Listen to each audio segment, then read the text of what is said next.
Hello guys, in this video I will show you how to change Google Gemini voice from male to female. So in order to do this, first of all, navigate to the Google Gemini application. If you don't have the application, simply go to your Play Store, search for Gemini and install this application. Now, you'll have to click on this open button and Google Gemini will open up on your mobile. Now, what you'll have to simply do is click on your profile icon at the top right side of the screen and you will see this page. Here, you'll have to simply click on the settings icon at the bottom.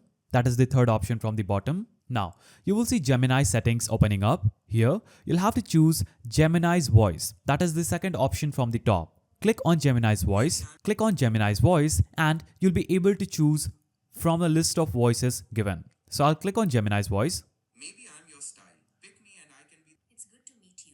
Give me a chance. But if you're curious about the other voices, Honored to be the voice you.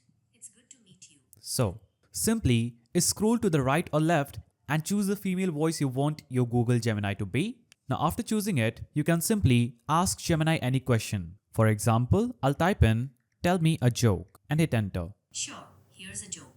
I tried starting a hot air balloon business, but it never took off. Let me know if you'd like to hear another joke. As you can see, I just changed my Google Gemini's voice from male to female. So that's a simple way to change Google Gemini voice from male to female. If you found this video helpful, please don't forget to give it a thumbs up and thanks for watching.